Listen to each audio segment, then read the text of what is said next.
Straight ahead on CCX News, schools upended by the flu. We visit a school in Crystal trying to manage an outbreak. Plus, a volunteer of Super Bowl proportions. I'm looking forward to it, just to see where I'm going to be and what I'm going to be doing. But first, a highly unusual shooting case in which Brooklyn Park police say a taxi cab driver fired a gun. CCX News starts right now. Hello and thanks for joining us. We begin with a police investigation of a shooting involving a taxi driver. Police in Brooklyn Park were called at about 8:30 Wednesday night to a report of gunshots fired in the 8100 block of Zenith Court North.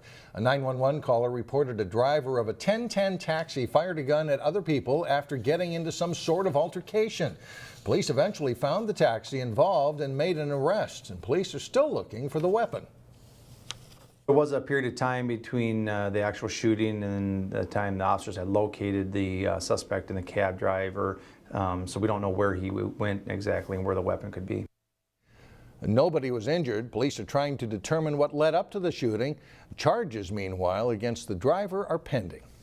In other news, at a time when Brooklyn Park is looking for more restaurants, one has closed suddenly, at least temporarily. Mad Jack's Sports Cafe on Brooklyn Boulevard is currently shut down. Its website and Facebook page are also no longer operational. Brooklyn Park community development officials say the previous owners are buying the restaurant back from the current owners, and we're told it will be reopening. There is no word yet on when that might happen. It is a fierce flu season, and it's hitting some schools in the metro worse than in previous years. Reporter Sonia Goen shows us how the flu is impacting one Crystal school. So all of you, I want you to stop what you're doing and get back in line. These kindergarten students at Beacon Academy are preparing for their school lessons. Can we turn the lights off? Part of their curriculum includes playing and sharing games. It's the perfect breeding environment for the flu. We normally have about 2.5% of our student population absent on any given day, and over the last couple of weeks we've had anywhere from 5 to 10% of our students absent. Influenza A has hit the school hard. The school nurse sent out this letter to parents warning them of confirmed flu cases. I sent an average of 9 or 10 kids home with a fever in the last 4 school days that we've had. All of the cases has made the nurse's office a very busy place. Good, 98.7. The nurse thinks the flu season is so bad because the flu vaccine is not as effective as in past years. Because the flu hits so fast, it's a lot of times parents send their kids to school, they're fine, and they get here, and literally within 2 to 3 hours they can develop 102 or 103 fever. Students who were out sick with the flu are now trying to play catch up. A lot of reteaching is happening this week. First grade teacher Heather Graybook has an average of 3 to 5 students absent last week. So she's taking precautions to prevent the spread of the flu. We have washed our tables daily, Lysol, the chairs, door handles. We have Clorox wipes that we're using. And students are also washing their hands more often. 11, 12, 13, 14. Blankets and other personal items are sent home each week for a cleaning in hopes of kicking influenza A to the curb. Now, there are many things you could do to prevent getting the flu. Of course, wash your hands, cover your mouth if you cough, and of course, stay home if you're sick. Meanwhile, the Centers for Disease Control recommend everyone get the flu vaccine, although it might not be as effective. In Crystal, Sonia Goins, CCX News. And according to the Minnesota Department of Health, the number of school flu outbreaks this season has gone up. Last week, there were 111 schools reporting outbreaks across the state, up from 72 the previous week. At West Health in Plymouth, it was a party atmosphere as proponents of increasing the legal age for tobacco celebrated success in several suburbs. Plymouth is one of the cities that voted last year to raise the legal age for tobacco to 21. Now, proponents of that idea are setting their sights on a statewide change in the law, and that's something local cities said they preferred anyway. One proponent says changing the ordinance in Plymouth started with a Twitter message. My role in getting Tobacco 21 was bringing it to my city council. I actually used Twitter to get in touch with some of the city council members and tell them last summer that I was interested in this issue. And then once we learned that they were going to do a study session and pursue it, I really helped to make sure we had advocates and residents organized, people sending in letters and showing their support. The Plymouth ordinance raising the age to 21 takes effect on July 1st. Meanwhile, Plymouth is moving ahead with planning for a project that's high on its legislative priority list, and that tops our look inside City Hall. Plymouth City Council this week approved a consultant to do preliminary engineering for the replacement of the Rockford Road interchange at I-494. Built in 1965, the city says the current interchange can no longer safely accommodate increasing traffic volumes. The city is hoping to get $10 million in bonding money from the state legislature to help pay for the nearly $16 million project. And another segment of the Northwest Greenway Trail will be built this year. A 760-foot-long boardwalk with an observation deck will be built across the south end of Elm Creek Wetland.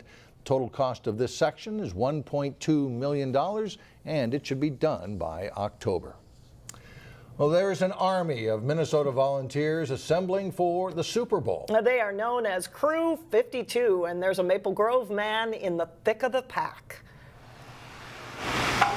At Park Nicollet Methodist Hospital, volunteer Jerry Lehan of Maple Grove can walk the walk. I was in the hospital 3 nights, and I walked out on a walker. After having both knees replaced 3 years ago, one of Jerry's monthly volunteer jobs is to meet with patients considering surgery or after a joint replacement. It does really enrich your life, knowing that you've affected some people or helping people along the way. Because you're doing the surgery, you're preparing yourself for your surgery. It's a valuable service Jerry can provide to the hospital. With his experience being a patient, he has a little bit different insight, and he can really speak personally about what it means to be a patient, and so he can help make things easier for others. This is the coat. It's why Jerry is perfectly suited Archetype. for another volunteer role. Crew 52 volunteer. Next week, he'll wear a different hat when he suits up And my mittens. as part of the Crew 52 team of Super Bowl volunteers. I know all the excitement that's going to happen downtown, and I want to be a part of it. I want to see it. He's one of 10,000 Super Bowl volunteers selected to serve as goodwill ambassadors for the state. And Park Nicollet is proud to have at least 7 of its volunteers chosen for the gig. I know that that's what Minneapolis was looking for, is people that could really represent our community well. And so our volunteers do that on a regular basis here, and I know they're going to do that for the city as well. I'm looking forward to it, just to see where I'm going to be and what I'm going to be doing. Jerry knows he'll be stationed at Nicollet Mall for his 3 shifts, including one on game day. And you can't forget the back. And even though his team won't be playing, Jerry has plenty of experience bringing his best game to volunteering. Be excited about the whole experience. That's the whole thing. Because they're going to be excited, so we got to be just as excited as they are. The Super Bowl volunteers applied and were selected months ago, but Park Nicollet Health Services can always use volunteers, and you can go to ccxmedia.org for more information on how to become a volunteer. Still ahead, perspective on pre-K education within the Wayzata School District. That's next in School Spotlight. Plus, the Osseo and Park Center boys basketball teams are getting set for a rematch after an overtime battle in their first meeting. But first, 40s on Friday and no snow expected anytime soon. Experts say there is a noticeable difference between children who attend pre-kindergarten programs and those who don't. In today's School Spotlight, Elaine Cleveland introduces us to Wayzata's Early Childhood Family Education Program.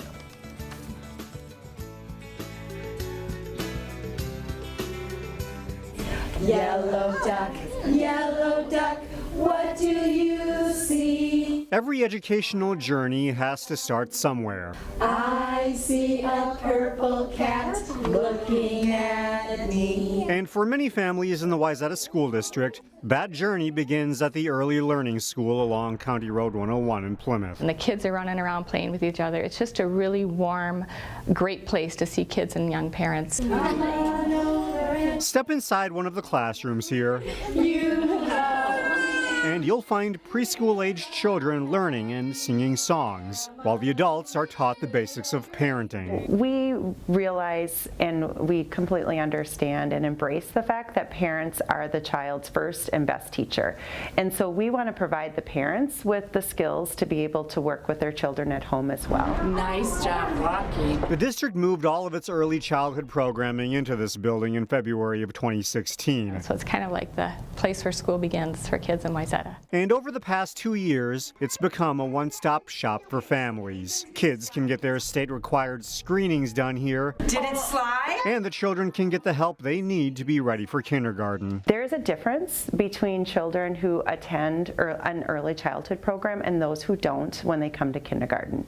It's very noticeable. That's especially true if a child has been identified as having a disability or a delay in development. 600 students are enrolled here, and among them, 200 are part of the special education program. And our staff goes out and works with families in their home when they have a child that's been identified with a disability or a delay in development, and really is supporting that family in raising their child and helping them to develop. Okay. Yet that's not the only time educators get to leave the building for programming. The district also has an outreach team that teaches classes at several local apartment complexes. There isn't the transportation barrier.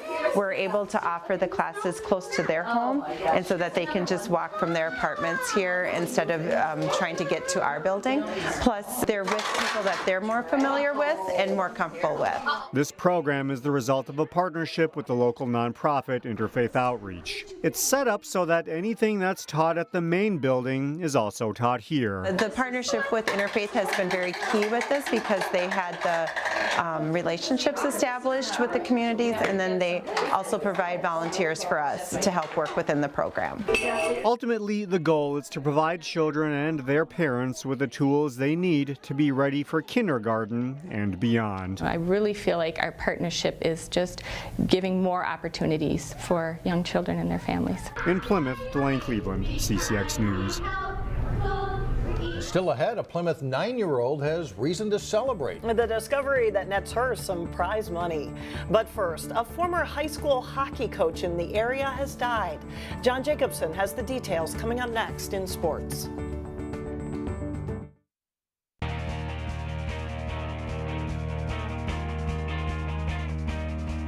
I'm John Jacobson with sports. Osseo and Park Center are each having great seasons in boys basketball. The Orioles took the first meeting with the Pirates in Osseo. Jay Wilcox has more on the Orioles. It's shaping up as a pretty strong season for the Osseo boys basketball team.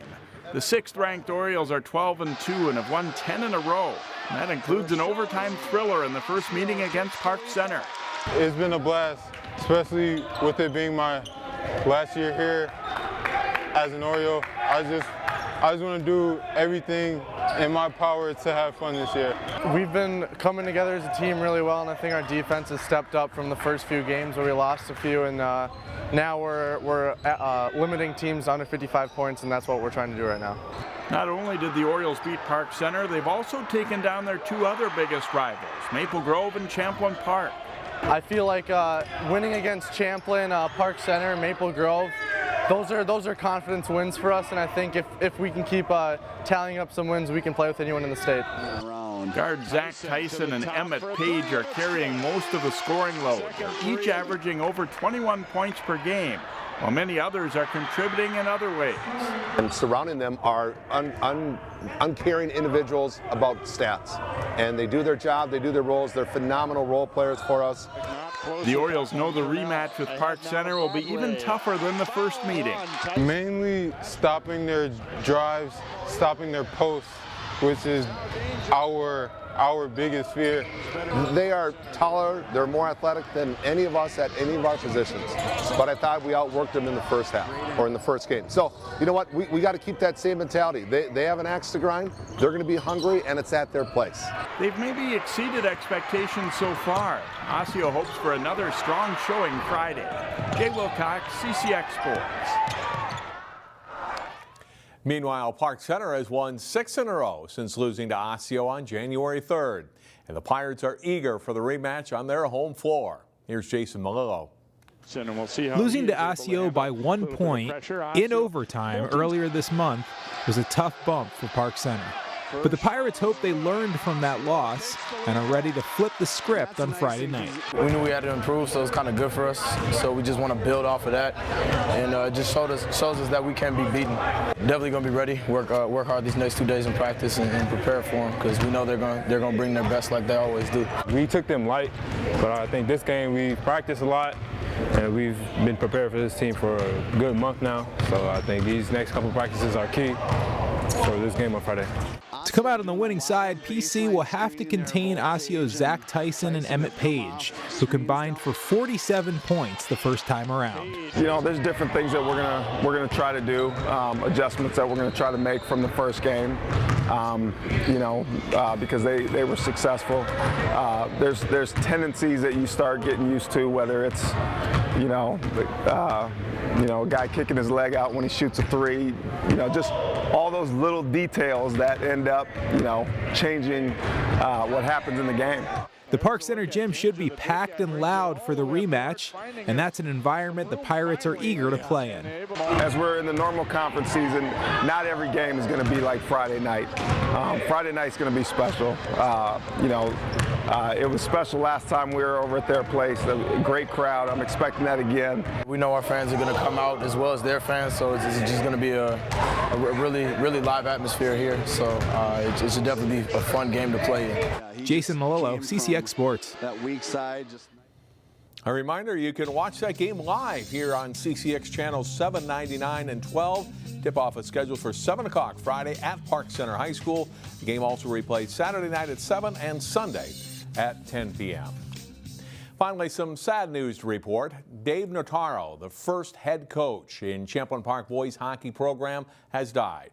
Notaro, who also coached at St. Anthony and Anoka, started the Rebels program with Jack Peterson when the school opened in the 1992-93 school year. Just a couple of seasons later, Notaro coached Champlain Park to its only state tournament appearance in hockey when they upset Anoka to win the Section 4 AA title in 1995. He went on to coach the Rebels girls team also. Notaro was also a teacher, guidance counselor, and dean of students during his career. He is survived by his wife Joni, 2 daughters, and other family. Funeral services are set for Friday at 11 a.m. at Abiding Survivor Church, Lutheran Church in Mounds View. Dave Notaro was 73. And finally, a Plymouth 9-year-old becomes this year's top Fire and Ice Medallion hunter. After just 3 clues were published, Eva Roberts hunted down the Fire and Ice Medallion and turned it in at City Hall on Wednesday afternoon. Eva will be awarded the $250 prize during the city's Fire and Ice Festival on February 3rd. She found the medallion hidden under the canoe and kayak racks at West Medicine Lake Beach. Eva and her family had been actively hunting for the medallion. Maybe it was a line in that second clue that talked about snow-covered water in disguise that drew the family to Medicine Lake. Anyway, congratulations to Eva. She will walk away with $250. All right. Very good. That's it for now. Thanks for joining us, everyone. We will see you back here on Friday starting at 4 o'clock.